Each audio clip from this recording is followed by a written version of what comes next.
न्याय नपाए गोर्खा जानु, अब नागरिकता नपाए नेपाल आउनु, नागरिकता नपाए नेपाल नेपाल आउनु। अब त्यस्तो हुन मात्रै बाँकी छ। समस्याको समाधान गर्ने नाममा अब यति खुकुलो भइसक्यो कि अब के बाँकी छ, अब के छ बाँकी? मैले तटस्थ रूपमा यसको विश्लेषण गर्ने हो नेपालको नागरिकता कानुनको विषयमा। हार र जितको सवाल होइन नि त मेरो। समस्या समाधान त यसले गर्दैन, यसले त समस्या सिर्जना गर्छ। यो चाहिँ अहिले टेम्पोररी केही सीमित ग्रुप अफ पिपललाई मात्रै रिजाउनको लागि ल्याइयो। अब अहिले तत्कालको लागि त्यो केही मान्छेहरूलाई रिजाउनको लागि पनि ल्याइयो। दुनियाँभरिकै उदार सिटिजनसिप ल भएको देश नेपाल हो भनेर भन्दाखेरि पनि हुन सक्ने अवस्था भइसक्यो। संविधानको धारा 84मा संविधानको धारा 84 को उपधारा 1 को खण्ड क मा रहेको भूगोल र जनसङ्ख्याको आधारमा बन्ने शब्दहरूको सट्टा जनसङ्ख्या र भौगोलिक अनुकूलता र विशिष्टताका आधारमा अब जनसङ्ख्याको आधारमा निर्वाचन क्षेत्र निर्धारण गर्ने। धारा 286 को 5 मा कसरी संशोधन गरियो? निर्वाचन क्षेत्र निर्धारण आयोगबाट यस धारा बमोजिम निर्वाचन क्षेत्र निर्धारण गर्दा धारा 84 को उपधारा 1 को खण्ड क को अधीनमा रही प्रतिनिधित्वको लागि जनसङ्ख्यालाई मुख्य र भूगोललाई दोस्रो आधार मानी। खास गरी यो समस्या दक्षिणतिर छ, नेपालको दक्षिण भूभागतिर छ। अब त्यो भूभागमा जनसङ्ख्या ल्याउनको लागि दक्षिणतिर ओपन बोर्डर छ, कानुन मात्रै यहाँनिर चाहिँ कानुन मात्रै समस्या छैन, अरू पनि नागरिकताको समस्या हुनको लागि अरू फ्याक्टरहरू पनि छन्। सुन्नुहोस् न, 72 सालको संविधानमा पहिलो संशोधन किन जनसङ्ख्याको आधारमा? यसको र त्यसको कनेक्सन छ कि छैन? हतनुपत्तो जनसङ्ख्याको आधारमा ल्याइयो। हेर्नुहोस् है, संविधान पहिलोचोटि नै त्यही गर्यो। अब यता नागरिकता कानुन बिगारिँदैछ, लचिलो बनाइँदैछ भनेपछि यो कुन दिशामा गइरहेका छौँ हामी नेपाल सिक्किम हुने दिशामा त हामी गइरहेका छैनौँ। नेपालका राजनीतिक दलहरूको मानसिकता यी विभिन्न कारणले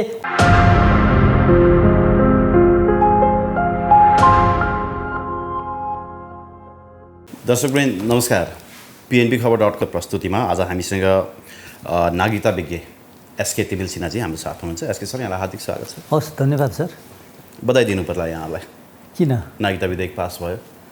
अनि यो मेरो विषय होइन, बधाईको विषय। मैले पाउने नपाउने यसमा मेरो केही छैन। मैले तटस्थ रूपमा यसको विश्लेषण गर्ने हो नेपालको नागरिकता कानुनको विषयमा। मेरो यसमा चाहिँ हार र जितको सवाल होइन नि त मेरो। त्यो जस्टिस भएन भनेर तपाईँले लामो समय वकालत त गर्नुभएको थियो नि त नागरिकताको सन्दर्भमा। तपाईँहरूको जित हो नि त यो। जस्टिस भएन भनेर एक थरी मान्छे अन्यायमा परेका छन् पनि भनेकै हो।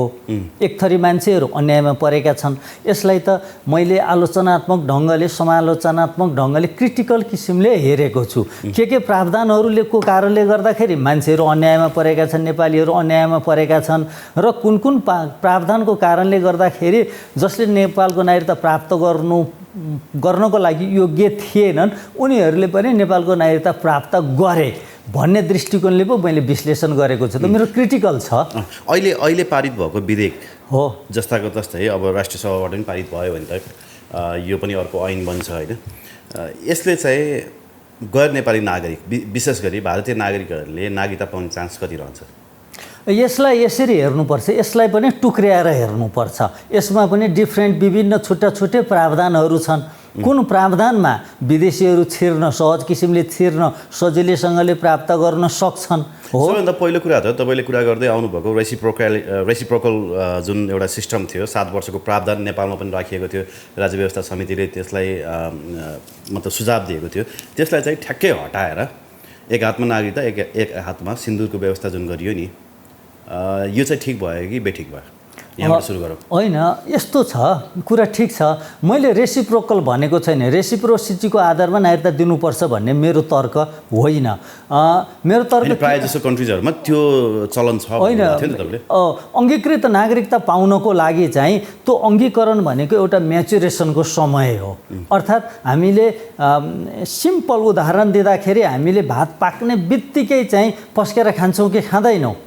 त्यसको लागि हाम्रो एउटा उखान छ नि, त्यो भात पाकिसकेपछि त्यसको बाफ चाहिँ धुरी कटेर माथि जानुपर्छ, त्यसपछि मात्रै खानुपर्छ भन्ने छ नि। एउटा प्रोसेस हुन्छ, एउटा प्रक्रिया हुन्छ। त्यो पाक्ने बित्तिकै, सिठी लाग्ने बित्तिकै त्यसलाई खोलेर खाँदा त्यो काँचै पनि हुन्छ, त्यसरी खाँदा त्यो पानी पनि नसुकेको पनि हुनसक्छ। त्यो एउटा कुरा भयो। दोस्रो कुरा चाहिँ त्यो एउटा म्याच्योर हुनलाई एउटा विदेशीले अर्को देशमा गएर नागरिकता लिँदाखेरि म्याचुरेसनको लागि, अर्थात् त्यो अङ्गीकरण भनेको एउटा प्रक्रियाको लागि केही प्रावधानहरू पुरा गर्नुपर्छ, केही शर्तहरू पुरा गर्नुपर्छ। अर्थात् त्यो देशको हुनको लागि, त्यो देशको जस्तै हुनको लागि केही शर्तहरू पुरा गर्नुपर्छ। कतिपय कन्ट्रिजहरूमा त भाषाको सन्दर्भमा होइन, त्यहाँको भनौँ न इतिहासको सन्दर्भमा त्यहाँको धर्म संस्कृति पनि अङ्गीकार गर्नुपर्ने अवस्थाहरू छ। अब नेपालमा त त्यो कुनै पनि प्रावधानहरू राखिएन।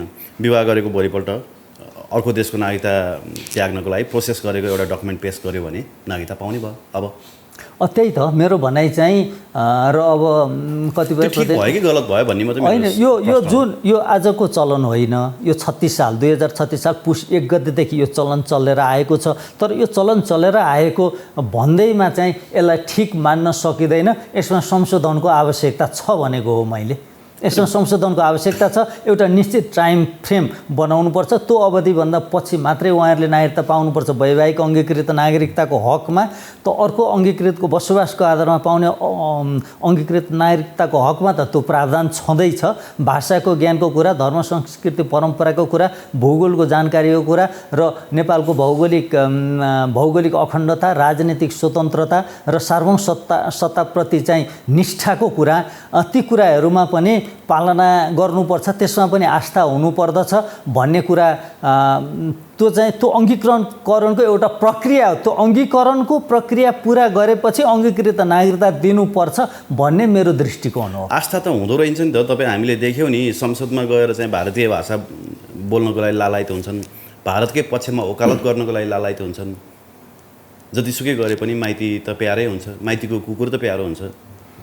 यो राष्ट्रियताको कुरा हो। हेर्नुहोस्, राष्ट्रियताको कुरा, मान्छे राष्ट्रियता भन्ने कुरा के हो? सिटिजनसिप कङ्क्रिट चिज हो, एकदम यसलाई देख्न छुन सकिन्छ। तर राष्ट्रियता भन्ने कुरा त्यो एब्स्ट्र्याक्ट हुन्छ। राष्ट्रियता भन्ने कुरा चाहिँ भावनाको कुरा हुन्छ। मान्छे कहाँ जन्मन्छ र मान्छेका बाबुआमा कहाँ हुन् र मान्छे कुन भूमिमा जन्मन्छ भन्ने कुराले उसको राष्ट्रियता चाहिँ डिटरमाइन गर्छ, निश्चित गर्छ, टुङ्गो लाउँछ। त्यसकारण कुन भूमिमा जन्मेको छ भन्ने बित्तिकै म यो भूमिमा जन्मेको भन्ने बित्तिकै त्यो मान्छे त्यतातिर चाहिँ उसको चाहिँ झुकाव त्यतातिर जान्छ। त्यो कुरा भयो। अब यसलाई भुटानको नागरिकता राष्ट्रियता सम्बन्धी कानुनलाई हेरौँ न त। भुटानको राष्ट्रियता सम्बन्धी कानुनलाई हेर्दाखेरि त्यहाँको फरेन डिपार्टमेन्टमा र डिफेन्स डिपार्टमेन्टमा काम गर्ने कुनै कर्मचारीले विदेशी महिला वा पुरुषसँग विवाह गरेको छ भनेदेखि उसले त्यो जागिरबाट, उसको आफ्नो सर्भिसबाट ऊ टर्मिनेट हुन्छ। उसले त्यो जागिर छोड्नुपर्छ। सुन्नुहोस्, अब फेरि प्रतिनिधि सभाको कुनै सदस्यले विदेशी महिला बिहे गर्यो या विदेशी पुरुषसँग बिहे गर्यो भनेदेखि उसले त्यो प्रतिनिधि सभाको सदस्य पनि छोड्नुपर्छ भुटानमा। र विदेशीसँग विवाह गर्नेहरूले डिफेन्स मिनिस्ट्रीमा, डिफेन्स विभागमा र परराष्ट्र विभागमा सर्भिस गर्न पाउँदैनन्। उनीहरूले प्रतिनिधि सभाको सदस्य हुन पाउँदैनन्। किन त भन्दाखेरि त्यहाँ राष्ट्रियता जोडिएको छ। विदेशीको त कुरै छोड्यौँ, विदेशीसँग विवाह गर्यो भने पनि नपाउने त्यो कानुन छ। भनेपछि हामी अलि धेरै लिबरल भयौँ कि राष्ट्रियताको विषयमा, यो देशको सार्वभौमसत्ता, भौगोलिक अखण्डता र राजनीतिक स्वतन्त्रताको विषयमा हामी धेरै लिबरल भयौँ कि यति लिबरल हुनु नहुने हो कि भन्ने मेरो दृष्टिकोण हो। अर्को कोणबाट यसलाई प्रश्न गरौँ न। जस्तो यो हामी लिबरल भयौँ भनेर हामीले लिबरल भ्यालुज देखाएको हो कि यसमा सरासर भारतीय इन्ट्रेस्ट हो? किनभने अस्ति भर्खर प्रचण्ड भ्रमणमा जानुभयो। प्रचण्ड भ्रमणमा गएपछि हाँस्दै एयरपोर्टमा फर्किनु भयो। हिजो नागरिकता विधेयक पारित भएपछि माओवादीले चाहिँ नागरिकता नपाएकाहरूलाई नागरिकता दिलाउन मद्दत गर्यो भनेर बडो प्रफुल्ल मुद्रामा भन्नुभयो। र चुनाव पछाडि चाहिँ अब माओवादीले देश हाँक्छ भनेर उहाँ ढुक्क हुनुभएको छ। हेर्नुहोस् त, यो संयोग हो कि यो बाख्रो हराएको र बाघ कराएको संयोग मिलेको हो कि यो सुनियोजित हो कि यी कुराहरू भोलि प्रश्न हुँदै जाला, भोलिको मितिमा यसको एक्सपेरिमेन्ट हुँदै जाला हो कि यसको इक्जामिन हुँदै जाला, टेस्ट हुँदै जाला। भारतीय इन्ट्रेस्ट छ कि छैन यो विधेयक पारित गराउनुमा?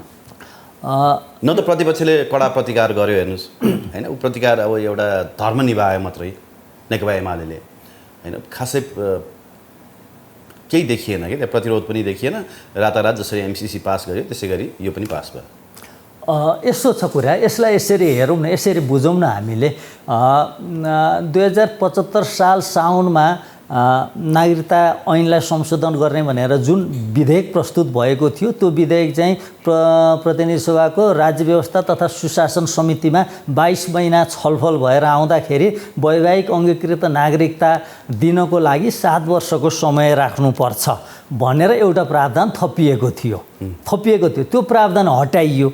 अहिले एमालेको आर्गुमेन्ट चाहिँ त्यो एउटा प्रावधान सहित पास गर्नुपर्छ भन्ने कुरा हो। त अर्को कुरा यसमा के पास भयो के पारित भयो भन्ने कुरा हामीले हेर्नुपर्छ। ठिक छ, त्यो जाउँला, तर कम्पेरिटिभली कुरा गरौँ न। एमाले अध्यादेश मार्फत पनि नागरिकता विधेयक पास गराएको थियो, अहिले त संसदबाटै पास भयो होइन। यो दुईवटा कम्पेयर गर्दाखेरि त्यही एउटा क्लज मात्रै निकाल्यो होइन, कुन चाहिँ बढी राष्ट्रघाती हो? यसलाई यसो छ कुरा, अहिले के बुदाहरू पारित भयो भन्ने कुरामा हामीले चाहिँ त्यसमा चाहिँ दफावार रूपमा जानुपर्ने हुन्छ। के पारित जस्तो 9वटा बुदामध्ये अब जन्मसिद्ध अथवा भनौँ अङ्गीकृत नेपाली नागरिकता लिएकाहरूका सन्तानहरूलाई पनि अब वंशजको आधारमा नागरिकता दिने भन्ने जुन पहिलो बुदा छ नि, त्यसमा चाहिँ अब त्यो हामीले उठाउँदै आएको उच्चस्तरीय नागरिकता छानबिन आयोगले छानबिन नगरिकन अब उनीहरूले नागरिकता पाउँछन् कि पाउँदैनन्, त्यसमा के छ? यसो छ, पहिलो बुँदा भनेको चाहिँ 2072 साल असोज 3 गतेभन्दा अगाडि, अर्थात् नेपालको संविधान 2072 जारी हुनुभन्दा अगाडि जन्मको आधारमा अर्थात् जन्मस्थानको आधारमा जसले बाबुआ र आमाले जसले नेपालीको नागरिकता लिएका छन् उनीहरूको सन्तानलाई वंशजको नागरिकता दिने भन्ने एउटा प्रावधान त्यो छ। त्यो सिद्धान्त त यसमा कुनै त्रुटि छैन, तर यसलाई पनि टुक्र्याएर हेर्नुपर्छ। यसलाई पनि टुक्र्याएर हेर्दाखेरि चाहिँ यसको पृष्ठभूमिमा जानुपर्छ। नेपाली नागरिकको सन्तानले नेपालको नागरिकता पाउनुमा केही अनौठो कुरै छैन। त्यो त्यसमा त हामीले आर्गुमेन्ट गरेकै छैनौँ, मुख्य क्लज चाहिँ के हो भने जुन माग उठेको थियो नि, सर्वोच्चले पनि त त्यो अध्यादेश मार्फत ल्याएको विधेयक त त्यसलाई निष्क्रिय बनाइदिएको हो नि त। त्यसको एउटै कारण के भने फर्जी नागरिकता र तपाईँको पहिला खारेज भएका नागरिकताका सन्दर्भमा चाहिँ उनका छोराछोरीको हकमा के हुने भन्ने विषयमा कानुन मौन भएको हुनाले चाहिँ त्यो विषयमा उच्चस्तरीय नागरिकता छानबिन आयोग बन्नुपर्छ भन्ने जुन माग थियो त्यो बिना नै अहिले जुन अब ऐन ल्याइयो त्यसले चाहिँ खारेजीमा परेकाका सन्तानको हकमा के गर्छ, यो ऐन त मौन छ। यो विषयमा के हुन्छ? होइन, यसो छ, खारेजीमा को परेका छन् भन्नुहुन्छ भने यो जन्मस्थानको आधारमा नागरिकता लिएकाहरू खारेजीमा परेका होइनन्। खारेजीमा परेको चाहिँ जितेन्द्र नारायण देवको आयोगले 2054 सालमा बाँडेको 34,090वटा नागरिकता चाहिँ सर्वोच्च अदालतले त्यति बेला बदर गरेको थियो। त्यो छुट्टै विषय भयो।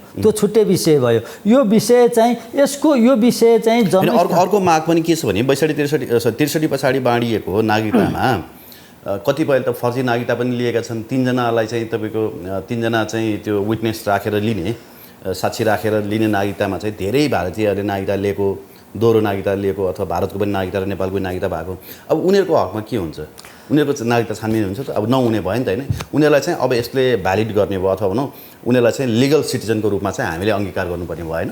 सुन्नुहोस्, अब यस हकमा तपाईँको प्रश्नको हकमा सबैभन्दा पहिला हामी केमा जानुपर्छ भन्नुहुन्छ भने यो कुरा अलिकति गहिराइमा बुझौँ। त 2072 सालभन्दा अगाडि जन्मस्थानको आधारमा नागरिकता लिनेहरूको हकको कुरा गर्दाखेरि नेपाल नागरिकता ऐन 2063 जारी भइसकेपछि 2046 साल चैत्र मसान्तभन्दा अगाडि नेपालमा जन्मेको र स्थायी बसोबास गरिराखेकोलाई नेपालको नागरिकता दिने, जन्मको आधारमा दिने भने त्यो जन्मको आधार भनेको यो मुख्य कुरा, यसको चाहिँ थ्योरी र फिलोसफी बुझ्नुपर्छ। जन्मको आधारमा नागरिकता दिने, यो समयभन्दा अगाडि जन्मेकोलाई जन्मको आधारमा नागरिकता दिने भने त्यो अति लिबरल थ्योरी हो। अर्थात् त्यो थ्योरी अनुसार चाहिँ यो सिद्धान्त अनुसार चाहिँ अर्थात् यो प्रोभिजन अनुसार चाहिँ निवेदन दिने सबैले नागरिकता पाउँछन्, लगभग कोही पनि छुट्दैनन्। त्यो सिद्धान्त हो यो। तर भएको छ के भन्नुहुन्छ भने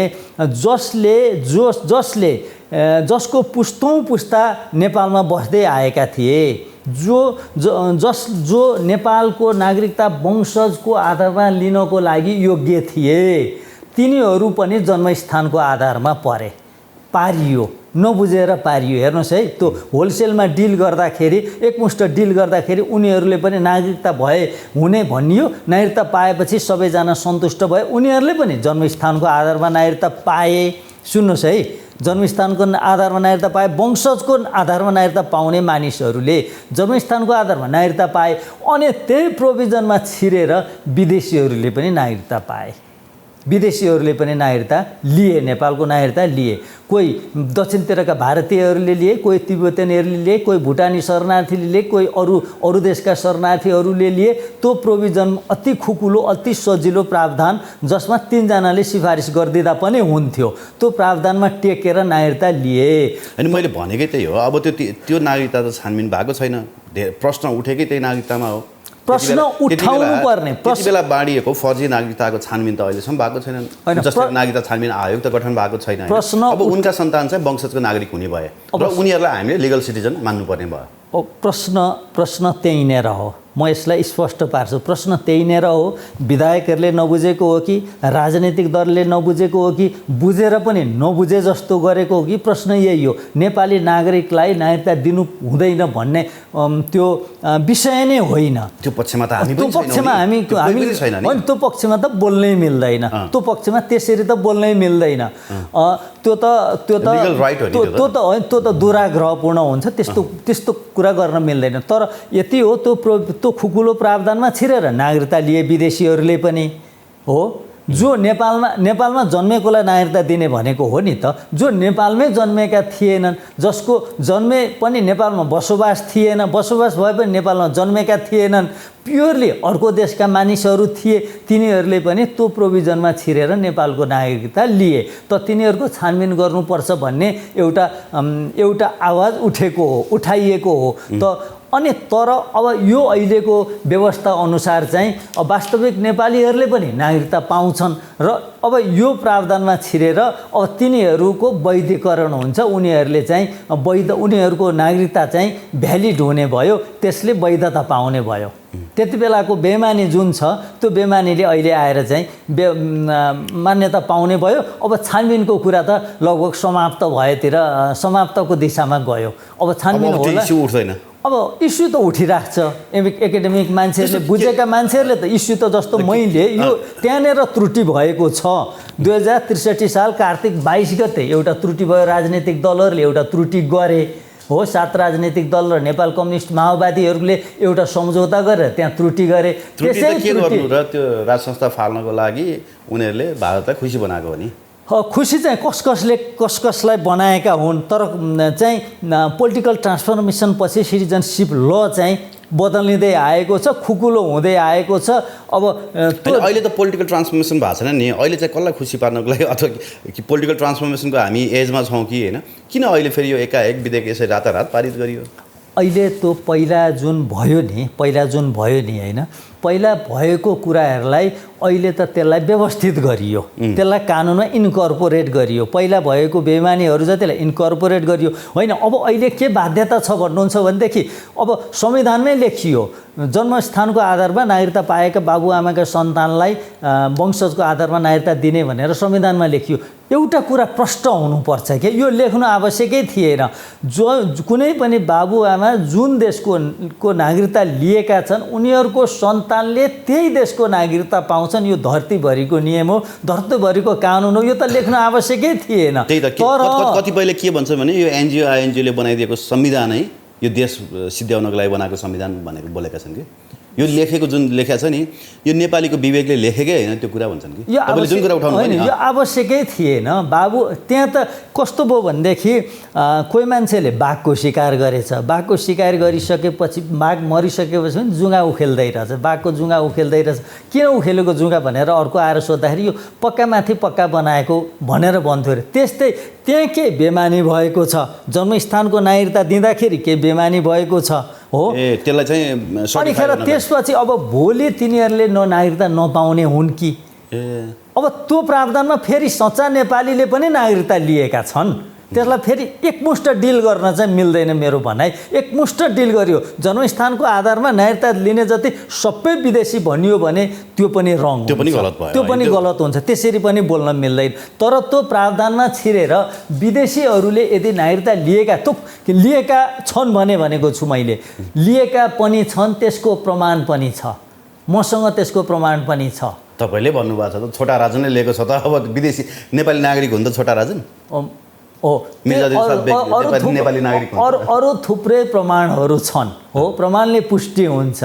लिएका छन् भने त विदेशीहरूलाई यो देशको नागरिकता दिनु भएन। त्यति बेलाको कानुन एउटा बनाउनु त्यो त्रुटिपूर्ण थियो हो, त्यो एउटा त्रुटिपूर्ण थियो। अर्कै किसिमले समस्या समाधान गर्नु पर्थ्यो कि। त मेरो भनाइ के हो भने मैले देखेको कुरा के हो, मैले यसमा एकाडेमिक स्टडी गर्दै जाँदाखेरि देखेको विषय के हो भने यहाँका राजनीतिक दलहरू र नेपालको सरकार त नागरिकता भन्ने कुरालाई, नागरिकता राज्यको सदस्यता हो, राज्यको सदस्यता त्यही देशको नागरिकले पाउने हो। त कसलाई नेपाल राज्यको सदस्यता दिने, कसलाई नदिने, अर्थात् को नेपाल राज्यको सदस्य हो को होइन, अर्थात् को नेपालको नागरिक हो र को होइन भन्ने कुरा यकिन गर्ने कुरा त नागरिकता दिने विषय हो नि। त त्यो विषयमा गम्भीरतापूर्वक उहाँहरूले लिनु भएन। मेरो स्टडीले मैले बुझेको कुरा त्यो हो, त्यसलाई गम्भीरतापूर्वक लिनुपर्छ। एउटा मान्छेलाई नागरिकता दिइसकेपछि नागरिकलाई त नागरिकता दिनै पर्यो, तर नागरिकता दिएर नागरिक बनाउने होइन। विदेशीलाई नागरिकता दिइन्छ भने उसलाई यावत हक अधिकारहरू दिनुपर्छ, उसलाई रोजगारी समेत दिनुपर्छ, अर्थात् राज्यले पाल्नुपर्छ, भरण पोषण गर्नुपर्छ, सेवा सुविधा सबै दिनुपर्छ र अन्तिममा बुढेसकालमा पाल्नु पनि पर्छ। त्यसको एउटा दीर्घकालीन प्रभाव पर्छ। त ठिक छ, ल पालौँ, हामी पाल्न सक्छौँ, हाम्रो जोग्राफीले पाल्न सक्छ, हाम्रो भौगोलिक अवस्थितिले पाल्न सक्छ, हाम्रो भू राजनीतिक अवस्थाले पाल्न सक्छ, हाम्रो आर्थिक अवस्थाले पाल्न सक्छ। त हाम्रो आर्थिक अवस्थाको कारणले गर्दा नेपाल भन्ने देशले नेपाली भन्ने नागरिकलाई रोजगारी दिन नसकेर कति त यहीँ भौँतारिरहेका छन्, कति यहीँ पिल्सिरहेका छन्, कति विदेशमा गएर बालुवा पेल्नु परेको छ, रगत पसिना बगाउनु परेको छ, अनिखेर त्यसपछि उनीहरू बाकसमा फर्कनु परेको छ। यो अवस्था यो देशको छ भने यो देशको सिटिजनसिप कानुन चाहिँ अलिकति टाइट बनाएर जो नेपाली हो तिनीहरूलाई फिल्टर गरेर त दिनैपर्छ, यथाशीघ्र दिनुपर्छ। फेरि किनभने नागरिकता दिएन भने यो पाएन त्यो पाएन भन्छन् के, नागरिकता भएन भने पासपोर्ट बनिँदैन, स्कुलमा भर्ना हुँदैन, मोबाइलको सिम लिन पाइएन, यो नागरिकता भएन भने त्यो मानिसको जीवन पशुतुल्य हुन्छ। सिधा कुरा, कुनै पनि अधिकार पाउँदैन। नागरिकता आवश्यक छ दुनियाँको सबै मुलुकमा। त्यस कारणले गर्दा नागरिकताबाट वञ्चित गर्नै मिल्दैन, कुनै अधिकारै पाउँदैन, अधिकारविहीन हुन्छ। त्यसमा त हामीले भोइस रेज गरेकै अनि हो। ओके, अब यो पारित भएको विधेयकमा त्यसो भए तपाईँलाई नेगेटिभ पोइन्टहरू केही पनि लागेन, सबै कुरा ठिक छ, जायज छन्? नेगेटिभ पोइन्ट त त्यहाँ त्रुटि भयो नि त। जसको जन्मस्थानको आधारमा नागरिकता दिँदाखेरि जो विदेशीहरू छिरेका थिए तिनीहरूले त अब त वैधता पायो नि त, अब त क्वेसन उठाउने ठाउँ कहीँ रहेन नि, अब त बोनाफाइड सिटिजन भयो, अब बोनाफाइड भयो नि त, होइन? अब कसले लिएका छन् नागरिकता लिएर, को भारतमै गएर बसेका छन् उतैका मान्छे हुन्, अब पछि यिनीहरू जहिले आएर पनि नेपालको नागरिकता लिन पाउने भए। यहाँ त नेपाली नागरिकको तराईमा बसेका मान्छेहरूको भूमिपुत्रको कुरा छैन। त यसको घाटा त हामी सबैलाई छ, पहाडेलाई मात्रै होइन, तराईमा बसेका मान्छेहरूलाई पनि यसको घाटा छ, यसको नोक्सानी छ। ठिक छ, अब त्यो विषयमा भन्दा पनि एउटा नयाँ क्लज ल्याएको छ नि डुअल सिटिजनसिपको, जस्तो एनआरएनएहरूलाई चाहिँ डुअल सिटिजनसिपको व्यवस्था गर्ने, जसले चाहिँ राजनीतिक अधिकार बाहेक अन्य अधिकारहरू सुनिश्चित गर्ने भनिएको छ नि। यो नेपाल जस्तो राज्यको लागि ठिक हो त्यो कुरा?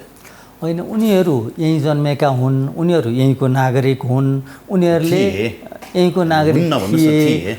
होइन, अहिलेकै जस्तो भनौँ न, अहिले पनि हुन् उनीहरू भन्न मिल्छ। कारण के भन्नुहुन्छ भनेदेखि नेपाल नागरिकता ऐन 2063 को दफा 11 बमोजिम, नागरिकता ऐन 2063 को दफा 11 बमोजिम, सुन्नुहोस् है त, दफा 11 ले के भन्छ भन्नुहुन्छ भने 11 बमोजिम 11 ले भन्छ कि पुनः नेपाली नागरिकता कायम हुने, कुनै नेपाली नागरिकले विदेशी मुलुकको नागरिकता प्राप्त गरेपछि पुनः नेपालमा आई बसोबास गरेको र विदेशी मुलुकको नागरिकता त्यागेको निस्या तोकिएको अधिकारीलाई दिएमा त्यस्तो निस्या दर्ता भएको मितिदेखि निजको नेपाली नागरिकता पुनः कायम रहनेछ। रवि लामिछाने जस्तै, हजुर, रवि लामिछाने जस्तै यो उदाहरण मैले पहिला पनि पेश गरेको थिएँ। त्यसकारण उनीहरू त अहिले पनि नेपालको नागरिकता लिन त सक्छन्, तर उनीहरूले हाम्रो यतातिरको कनेक्सनलाई यथावत राख्नको लागि हामीलाई दोहोरो नागरिकताको व्यवस्था गर्नुपर्छ भन्ने आवाज आयो, यो दशकौँदेखि आएको हो।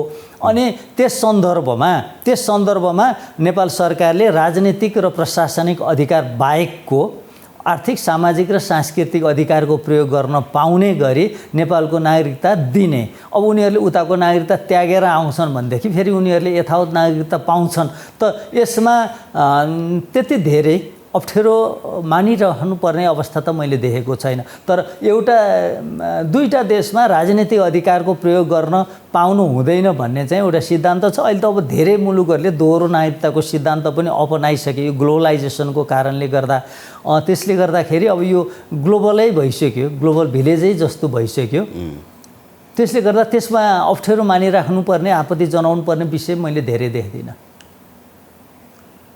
अमेरिकाको सिनेटर भए पनि नेपालमा प्रधानमन्त्री हुन सक्छन् होइन? यसले त दिँदैन, यसले त दिँदैन। राजनीतिक अधिकार प्रयोग गर्ने हो भने चाहिँ उताको नागरिकता त्यागेर आउनुहोस्, होइन उताको छोडेर आउनुहोस्। उताको नागरिक नरहिसकेपछि त उताको नागरिकता त्यागेपछि मात्रै यताको नागरिकता पाइन्छ। त्यो अवस्थामा त उता जे छ त्यो छोडेर आएर अनि यताबाट राजनीतिक अधिकारको प्रयोग गर्न मतदाता नामावलीमा नाम लेखाएपछि सुरु गर्नु पर्यो। अब हामीले उठाउँदै आएको विषयवस्तु आमाको नामबाट पनि नागरिकता दिनुपर्छ, मेरो कोख मेरो अधिकार, सायद सावित्री सुवेदीजीले त्यही लेख्नु भएको जस्तो लाग्छ। अब चाहिँ बुवाको पहिचान नभएकाहरूले पनि नागरिकता पाउने भए कि यो व्यवहार त यो लागू नहुन पनि सक्छ? किनभने कतिपय ठाउँमा यो पहिला एकपटक गर्दाखेरि पनि नदिएको कुराहरू छ होइन? व्यवहार त लागू गर्न कति सजिलो हुन्छ? अब खास गरी नागरिकता एउटा सन्तान हुनको लागि प्रकृतिको नियम हो पिता र माता, पितृत्व र मातृत्व दुईटैको संयोग हुन्छ। दुवैजनाको नामबाट नागरिकता दिनुपर्ने। तर केही यस्ता कन्डिसनहरू हुन्छन्, केही यस्ता अप्ठ्यारा पक्षहरू हुन्छन्। ती अवस्थामा चाहिँ कतिपय अवस्थामा पितृत्वको ठेगान नहुन पनि सक्छ, पितृत्वको ठेगान नहुन पनि सक्छ। होइन, आमाले आफ्नो कोखमा पालेको बच्चाको नाममै दिन्छु, म बाउ देखाउँदिनँ भन्न पाउने कि नपाउने? अब यो कानुन अनुसार पाउने अब पाउने भयो, अब पाउनुहुन्छ उहाँहरूले। अब बुवा नभएको त्यो के प्रमाणित गरेपछि पुग्यो होइन? अब भयो, उहाँले घोषणा गर्नुहुन्छ, पाउनुहुन्छ। सो घोषणा गरेपछि पाउनुहुन्छ। अब अर्को चाहिँ विदेशी भूमिमा जन्मेको नेपाली नागरिकबाट विदेशी भूमिमा जन्मेका सन्तानले पनि नेपाली नागरिकता पाउने भनिएको छ। फेरि भन्नुहोस् त।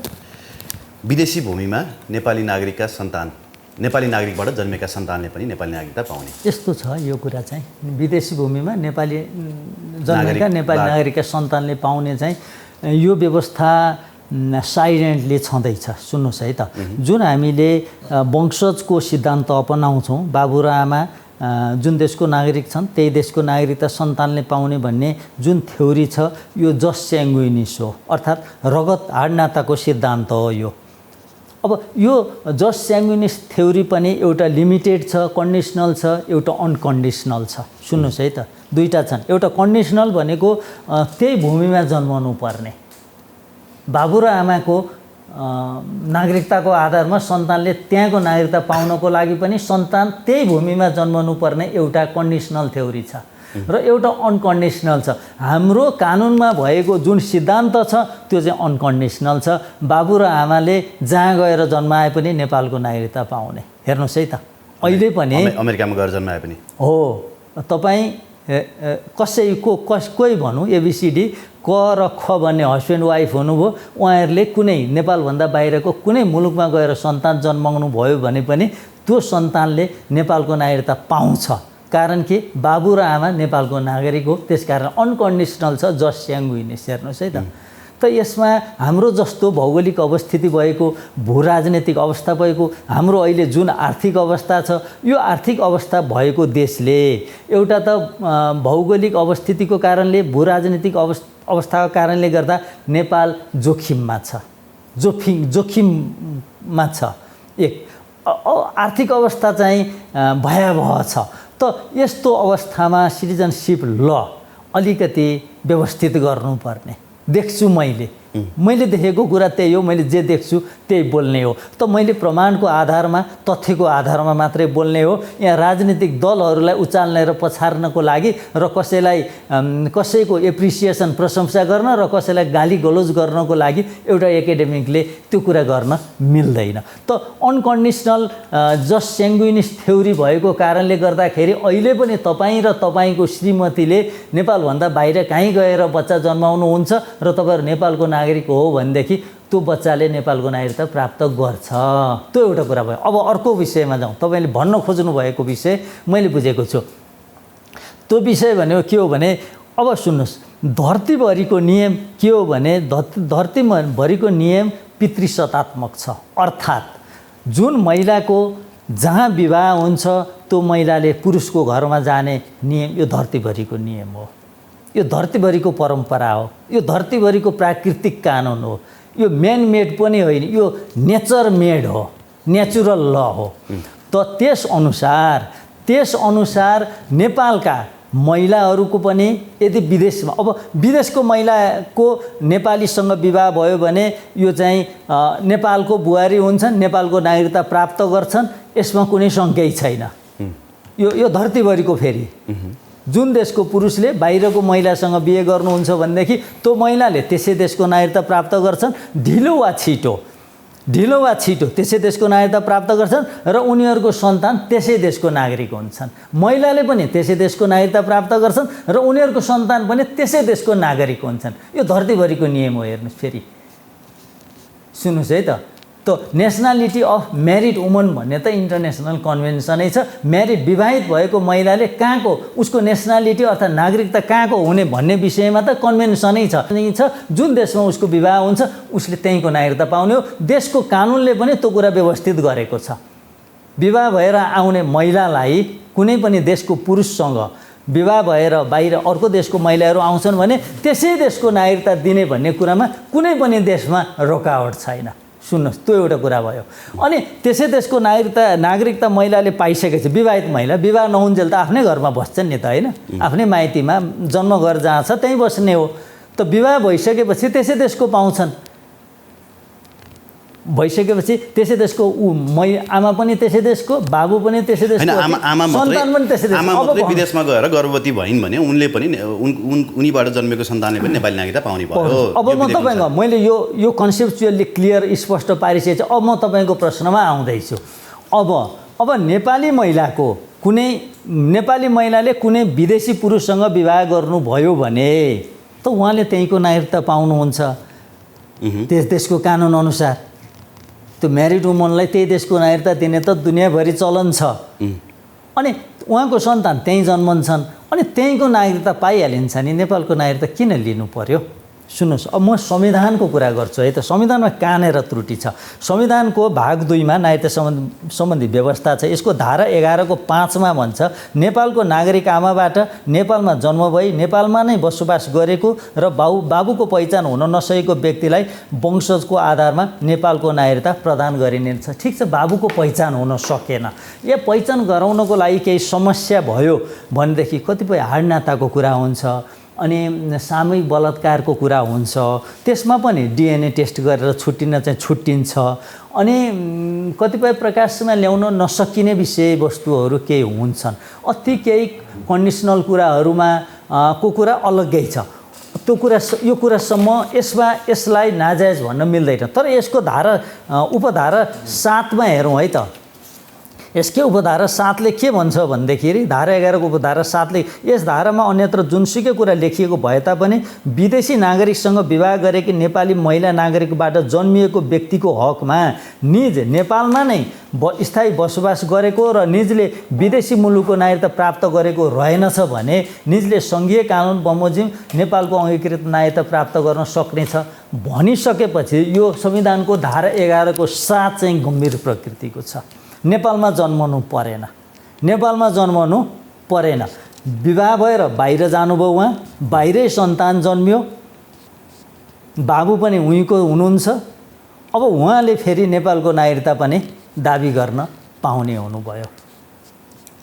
अब बुहारीहरूले पनि पाउने भइहाले, छोराको सन्तान पनि सबै यतैको हुने भइहाल्यो, त्यो त धरतीभरिको नियम छ। अनि छोरीको सन्तान पनि यतैको भइसकेपछि यो नेपालको नागरिकता कानुन कस्तो हुन्छ, नागरिकको अवस्था के हुन्छ भविष्यमा? यसरी यो टु मच लिबरल भयो, टु मच लिबरल भयो। त ठिक छ, केही केसमा यहीँ बस्नुभएको छ, यहीँ जन्मेको भए त जन्म पनि विदेशमा भयो, बाबु पनि विदेशकै छन्। त यो बाबु र आमाको के इम्पोर्टेन्स छ भन्ने कुरा बुझ्नको लागि चाहिँ फेरि चाहिँ भारतमा बिहा गरेर गएको हाम्रो चेलीहरू सबैले चाहिँ आफ्नो छोराछोरीलाई नेपालको नागरिकता दिनु पाउने नेपालमा जन्मनु परेन, नेपालमा जन्मनु परेन। यो चाहिँ बाबु र उनीहरूले नेपालको नागरिकता त्यागेको छैन भने, भारतको नागरिकता लिएको छैन भने सबैले नेपालको नागरिकता पाउने भए सो छैन भनेर भन्नेदा भयो, लेखिँदाखेरि भयो। त्यसको जाँचबुझ त हुनेवाला छैन। कसले जाँचबुझ गर्छ? नेपालमा सबै चाहिँ अधिकारीहरू चाहिँ सबै चाहिँ प्रशासनिक अधिकारीहरू सबै चाहिँ अब के छ, अब के भन्ने यो एकजना जनप्रतिनिधि हो। अनि त्यसो भइसकेपछि त्यो यो प्रावधान चाहिँ संविधानमा भएको यो प्रावधान चाहिँ राष्ट्रहित विपरीतको प्रावधान हो। दियो यो विधेयकले, यसले दियो भन्ने आएको छ। अहिले दिएको भन्ने कुराको मुख्य चाहिँ कपी मसँग छैन। यो एउटा यो पनि आएको छ भन्ने छ। हिजो अस्ति यो थिएन, अस्ति पेस गरेकोमा यो थिएन हो कि, तर अहिले चाहिँ यसलाई सच्याएर ल्याइएको छ भनेर भनिएको छ। यस विषय यो मैले खोजेँ, प्राप्त गर्न सकिनँ, त्यो कुरा त्यस्तो छ। अब पारित विधेयकले नेपाललाई घाटा हुन्छ कि फाइदा हुन्छ त एग्रिगेटमा? अब यो मैले गत वर्ष पनि भनेको हो, गत वर्ष फाइदै होला, सबैजना हर्षित छन् होइन, चुनावमा राम्रै भोट आउँछ भन्ने पक्षमा सबै पुगेका छन्। सबैको गेस्चर हेर्दाखेरि चाहिँ अब यो कस्तो दुर्भाग्यपूर्ण भयो, नेताहरूले आफ्नो चुनावको लागि होइन, नागरिकताको होइन, फेरि यसलाई होलसेलमा भनियो भने केही मान्छेहरूलाई अन्याय पर्छ। हेर्नुहोस् है, त्यो बिग्रे यस्तो चक्रव्यूहमा परेको छ नेपाल कि यस्तो चक्रव्यूहमा पर्यो, यसबाट सजिलैसँग उम्कन नसकिने। बडो राम्रो तरिकाले राजनीतिक दलहरूले राम्रो तरिकाले छानबिन गरेर अनेस्टली गर्दाखेरि त निस्कन केही अप्ठ्यारो छैन। यो संशोधन विधेयक छ नि, अथवा भनौँ संशोधित विधेयक अब ऐनको रूपमा अगाडि आयो भने नि, अब यो 10 वर्षलाई काम गर्छ, फाइनल 10-15 वर्षलाई होइन? यो त अब संशोधन नहुन्जेलसम्म त यही चलिरहन्छ नि। तर पनि प्रत्येक 10 वर्ष 15 वर्षमा त यस्ता कुराहरू आइरहेको छ, अब नागरिकताका इस्युहरू। त्यस पछाडि फेरि नयाँ कुराहरू देखाएर अब यस्तो छ सर, मैले देखेको कुरा भन्छु, यो विधेयकले पनि सबै समस्याको, नागरिकता समस्याको समाधान गर्दैन। जस्तो कि गर्दैन। तराईमा रहेका केही भूमिहीनहरू छन्, सीमान्तकृत वर्गहरू छन्। अब यसलाई हामीले दलित कम्युनिटी भन्छौँ। त्यो कम्युनिटी मुसहर, डोमहरू अनि अरू पनि विभिन्न जातिहरू छन्, उहाँहरूले नागरिकता पाउन सक्नु भएको छैन। यो विधेयकले पनि उहाँहरूले पाउनुहुन्न। अब केही नेपालीहरूले पाए, वास्तविक नेपालीहरूले पाए। जोसँग अलरेडी नागरिकता छ उनीहरूले पाउने भए, जोसँग फर्जी नागरिकता छ, जन्मसिद्ध नागरिकता छ, अङ्गीकृत नागरिकता छ, उनीहरूले पाउने भए। जोसँग नागरिकतै छैन उनीहरूले चाहिँ केही पनि नपाउने भए, अझ पनि उनीहरू देशविहीन, नागरिकताविहीन हुने भए। उनीहरूलाई यसले सम्बोधन गर्दैन। कि त बाबु छैनन् भनेर भन्नु पर्यो, कि त बाबु र आमा दुवैजना छन्, सन्तान छन् होइन त, अर्थात् उनीहरू पनि लोग्ने स्वास्नी नै छन्, तर उनीहरूकै नागरिकता छैन, उनीहरूकै नागरिकता छैन। कि त अब उसले बाबुले चाहिँ आमाको ठेगान नभएको भनेर लिनु, बाबुको ठेगान नभएको भनेर नागरिकता लिनु पर्यो। कतिपयको त पुस्तौँदेखि नागरिकता नलेका छन्। हो, पुस्तौँदेखि। अब तिनीहरूको समस्या चाहिँ यसले सहज किसिमले समाधान गर्दैन हो, कि छलकपटपूर्ण किसिमले लिनु पर्यो, त्यो समस्याको समाधान यसले गर्दैन। अब केही जेन्युन समस्या पनि यसले समाधान गर्छ। अब केही चाहिँ अब यसले यो राष्ट्रको अहितको पक्षमा पनि यसले काम गर्छ। भनेपछि यसले कम्प्लिट यसले ऊ चाहिँ हेरिङ चाहिँ गर्ने भएन, सबैको सुनवाई चाहिँ गर्ने भएन। कम्प्लिटली समस्या समाधान त यसले गर्दैन, यसले त समस्या सिर्जना गर्छ। अब चाहिँ अहिले टेम्पोररी केही सीमित ग्रुप अफ पिपललाई मात्रै रिजाउनको लागि ल्याइयो। अब अहिले तत्कालको लागि त्यो केही मान्छेहरूलाई रिजाउनको लागि पनि ल्याइयो, केही समस्या समाधान गर्न पनि ल्याइयो। केही समस्याहरू थिए, त्यो बिग्रेको थियो कि वंशजकै आधारमा पाउनेहरूले जन्मसिद्धको गराइयो। हेर्नुहोस्, वंशजकै आधारमा पाउँथे, जन्मसिद्ध गराइयो। अब जन्मसिद्ध भएको कारणले गर्दा उनीहरू पीडित भए। अब तिनीहरूको समस्या समाधान हुन्छ। अब कतिपय अब बाबुको ठेगान नभएका, बाबुको परिचय नभएका बच्चाहरूको समस्याको समाधान पनि यसले गर्छ।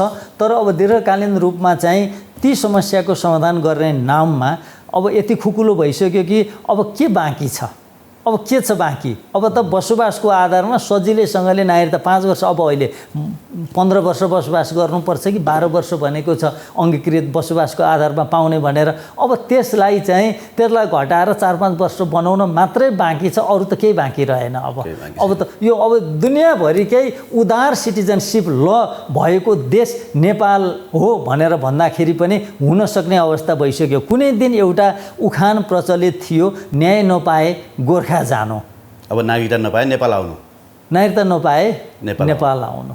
अब त्यस्तो हुन मात्रै बाँकी छ। तर अब सुन्नुहोस् न, अब यसको कनेक्सन अब यसरी विदेशीलाई नागरिकता बाँड्न लागि हो, दिन लागि हो, विदेशीले सजिलैसँग पाउने अवस्थाको सिर्जना गर्न लागि हो एकातिर। त अर्कोतिर म तपाईँलाई अर्को कुरा सुनाउँछु। जस्तो 2072 सालमा जारी भएको, असोज 3 गते जारी भएको संविधानको धारा 84मा भनेको छ के भन्नुहुन्छ भने प्रतिनिधि सभाको गठन। प्रतिनिधि सभामा देहाय बमोजिमका 275 सदस्य रहनेछन्।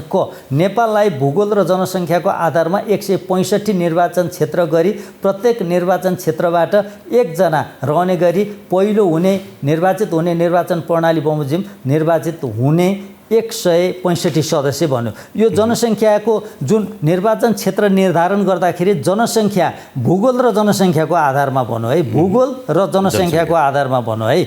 यहाँनिर सुन्नुहोस्, अब धारा 84मा, अब धारा 286मा के भन्यो भन्दाखेरि 286 को 5मा निर्वाचन क्षेत्र निर्धारण आयोगले, त्यहाँ निर्वाचन क्षेत्र निर्धारण आयोगको व्यवस्था छ। आयोगले यस धारा बमोजिम निर्वाचन क्षेत्र निर्धारण गर्दा जनसङ्ख्या र भूगोललाई प्रतिनिधित्वको आधार मानी त्यस्तो निर्वाचन क्षेत्रको भूगोल, जनसङ्ख्या र सदस्य सङ्ख्या बीचको अनुपात यथासम्भव हुने गरी निर्धारण गर्नेछ भन्यो। यहाँ सुन्नुहोस्, अब यसपछि यसलाई चाहिँ 72 साल फागुन 16 गते नि नेपालको संविधान 2072मा पहिलो संशोधन गरियो। त संशोधनमा के चाहिँ गरियो भन्नुहुन्छ भनेदेखि सुन्नुहोस्, धारा 84मा संशोधन गरियो। सुन्नुहोस्, संविधानको धारा 84मा संशोधन। नेपाल संविधानको धारा 84 को उपधारा 1 को खण्ड क मा रहेको भूगोल र जनसङ्ख्याको आधारमा बन्ने शब्दहरूको सट्टा जनसङ्ख्या र भौगोलिक अनुकूलता र विशिष्टताका आधारमा, अब जनसङ्ख्याको आधारमा निर्वाचन क्षेत्र निर्धारण गर्ने, प्रतिनिधि सभाका सदस्यहरू चुन्नको लागि, केन्द्रीय विधायिकाको सदस्य चुन्नको लागि। त अब त्यसरी चाहिँ हतार चाहिँ संशोधन गरियो। अब हेर्नुहोस्, अब 286 को धारा 286 को 5मा कसरी संशोधन गरियो? निर्वाचन क्षेत्र निर्धारण आयोगबाट यस धारा बमोजिम निर्वाचन क्षेत्र निर्धारण गर्दा धारा 84 को उपधारा 1 को खण्ड क को अधीनमा रही प्रतिनिधित्वको लागि जनसङ्ख्यालाई मुख्य र भूगोललाई दोस्रो आधार मानी, जनसङ्ख्यालाई मुख्य र भूगोललाई दोस्रो आधार मानी सङ्घीय कानुन बमोजिम प्रदेशमा निर्वाचन क्षेत्र निर्धारण सङ्घीय कानुन बमोजिम प्रदेशमा निर्वाचन क्षेत्र निर्धारण गरिनेछ र प्रदेशभित्र रहेका प्रत्येक जिल्लामा कम्तीमा 1 निर्वाचन क्षेत्र रहनेछ भन्यो। हेर्नुहोस् है त, अब यसको अहिले कस्तो भयो त कानुन भन्नुहुन्छ भने संविधानको धारा 286 को 5मा चाहिँ निर्वाचन क्षेत्र निर्धारण आयोगबाट यस धारा बमोजिम निर्वाचन क्षेत्र निर्धारण गर्दा धारा 84 को उपधारा 1 को खण्ड क को अधीनमा रही प्रतिनिधित्वको लागि जनसङ्ख्यालाई मुख्य र भूगोललाई दोस्रो आधार मानी सङ्घीय कानुन बमोजिम प्रदेश निर्वाचन क्षेत्र निर्धारण गरिनेछ भनेर भनिसकेपछि अब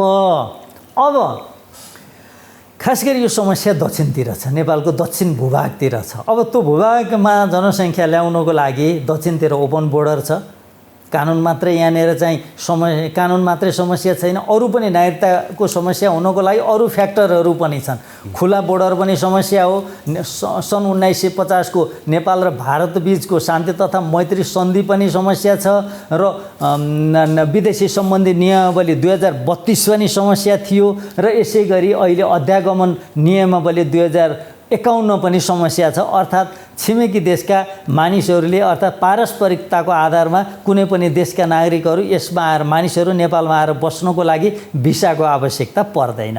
अब यो दृष्टिकोणले हेर्दा तराईको जनसङ्ख्या त बुहारीहरू पनि उतैबाट आउनुहुन्छ, छोराका सन्तान पनि नेपालका नागरिक अनि छोरीका सन्तान पनि नेपालका नागरिक हो। अब अहिले पनि थुप्रै जनसङ्ख्या वृद्धि हुन्छ भनेर भनिएको छ। अनि अब जनसङ्ख्या धेरै वृद्धि हुन्छ, अब निर्वाचन क्षेत्र के को आधारमा गर्ने? जनसङ्ख्याको आधारमा गर्ने भनिसकेपछि धेरैले भने जस्तो यो फिजिकरण भन्दा पनि सिक्किमीकरणको झल्को चाहिँ दिने भयो हैन? बिस्तारै फिजिकरण विधायिका फिजीको भारतीयकरण भनौँ न, फिजीको भारतीयकरण भनौँ, अर्को फिजी जस्तै अर्को मौरिसस हैन। गुड इक्जाम्पल भन्दाखेरि सिक्किमीकरण भनौँ। सिक्किममा जसरी चाहिँ संसदबाटै चाहिँ भारतमा विलय गराइयो सिक्किमलाई, अब नेपालमा पनि सांसद सङ्ख्याहरू चाहिँ विशेष गरी भारत परस्त बेसी बनाएर चाहिँ लास्टमा भोटिङ गराउने सिद्ध्याउने त्यही जनसङ्ख्या बढाउने, नेपालीको जनसङ्ख्या नियन्त्रण गर्ने हो। अनि अलिक विदेशीहरूको जनसङ्ख्याको प्रेसर यहाँ बढाउने, जनसङ्ख्या अन्ततोगत बढी बनाउने, अनि त्यसपछि आएर बिस्तारै सिक्किम। अब यो सुन्नुहोस् न, 72 सालको संविधानमा पहिलो संशोधनै किन जनसङ्ख्याको आधारमा? यसको र त्यसको कनेक्सन छ कि छैन? हत्तनपत्त जनसङ्ख्याको आधारमा निर्वाचन क्षेत्र निर्धारण गरियो। त अमेरिकामा राष्ट्रपतिको चुनावमा प्रत्येक स्टेटले चाहिँ प्रत्येक राज्यले बराबरी प्रतिनिधित्व पाउँछन्, जनसङ्ख्या बढी होस् कि कम होस् बराबरी प्रतिनिधित्व पाउँछन्। त्यहाँ चाहिँ स्टेटको प्रतिनिधित्व हुन्छ, भूगोलको आधारमा प्रतिनिधित्व हुन्छ। तर यहाँ चाहिँ जनसङ्ख्या हत्तनपत्त जनसङ्ख्याको आधारमा ल्याइयो। हेर्नुहोस् है, संविधान पहिलोचोटि नै त्यही गरी। अब यता नागरिकता कानुन बिगारिँदैछ, लचिलो बनाइँदैछ भनेपछि यो कुन दिशामा गइरहेका छौँ हामी नेपाल सिक्किम हुने दिशामा त हामी गइरहेका छैनौँ भन्ने कुरा चाहिँ यी विभिन्न यो हाम्रो भौगोलिक अवस्था, भू राजनीतिक अवस्था, नेपालको छिमेकीसँगको सन्धि, अनि नेपालका अरू कानुनहरू हो, अनि नेपालका राजनीतिक दलहरूको मानसिकता, यी विभिन्न कारणले अनि नेपालको संविधानमा यसरी संशोधन भएको कुरा हेर्दाखेरि हामी त्यो दिशामा गएको हो कि भनेर अनुमान गर्न सक्छौँ कि जस्तो लाग्छ। हस् एसके सर, निकै महत्त्वपूर्ण कुराहरू खुलासा गरिदिनु भयो, धन्यवाद दिन चाहे। हस् सर, धन्यवाद। यहाँले आमन्त्रण गर्नुभयो, बोल्ने अवसर दिनुभयो, यहाँहरूलाई धेरै धेरै धन्यवाद।